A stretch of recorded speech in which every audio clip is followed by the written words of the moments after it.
Hey everybody, welcome back to my channel. My name is Ben Wheeler with eXp Realty, and today I'm sitting down with Bella Nelson from CrossCountry Mortgage, a awesome local lender in the Balsam Lake area. And we're going to talk a couple things about what to do when you want to purchase a house. What's the first steps? What do you want?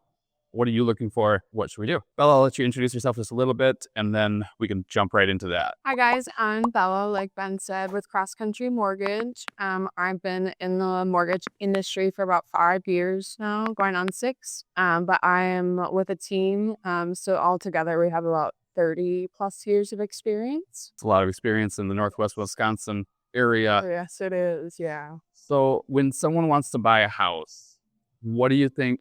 What's the first steps? Like first steps. Like, yes, of course, you got to find a realtor. You got to find a lender. Yeah. Well, once you kind of find that lender, what should you do?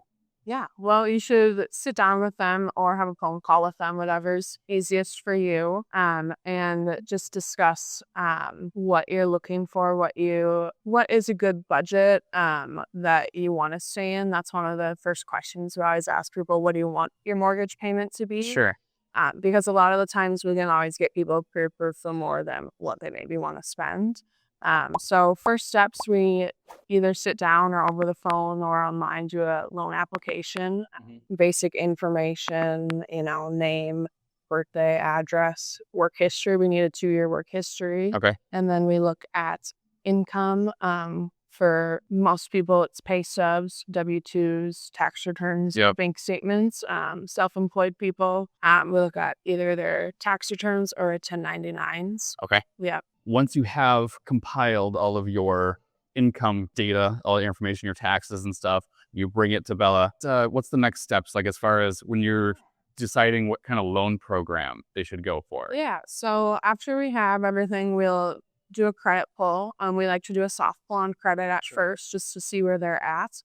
And then it doesn't ding their score too much. And then once we look at credit and income, once we have those two pieces, then we can determine if conventional is best, maybe FHA, VA, USDA. We've got options. Sure. So you're not just necessarily looking at like the full on pre-approval. You want to look at what the payment's going to break down to, and that might be adjusted depending on what kind of loan program you're in.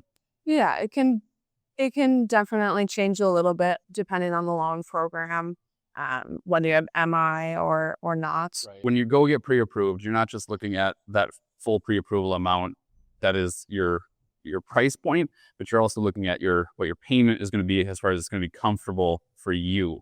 When you're going out looking at homes, you kind of have an idea. If it's a $300,000 home, what your payment is going to kind of break down to be. In the home search of it all, do you get that a lot where people will start looking for a house before they're pre-approved? We do get that sometimes, yes. So I know I've gotten that plenty of times. Yeah. And usually, we'll go show a house, right, before the pre-approval. But after that, it's like you really need to get your pre-approval to get that figured out, because otherwise you're really just shopping around for you don't know what. Yeah. And you'd hate to go look at a house that you don't qualify for. That's over your price limit. Right. Because you fall in love with the beautiful granite countertops and then figure out that maybe you can't have the beautiful granite countertops right now. Yes. Or that will be a next step kind of thing. You can buy it and then number 2. Right. Right. You're just looking to get into your first house. Yes. Right. I know my first house was going to be a 5-year plan and ended up being a 13-year plan. Yeah. But I think that happens. Oh, happens to everyone. I mean, because the rates are always changing and the market's always shifting, and then your life is also always shifting. Life is always changing. So it's just a matter of where you're at, when you're at. Very cool. Thanks for joining me. What's the best way to get a hold of you, Bella? You can find me online, whether it's my website, call, text, email, whatever's easiest. I answer to anything. Perfect. We'll put some contact information below in the description. Thanks for watching.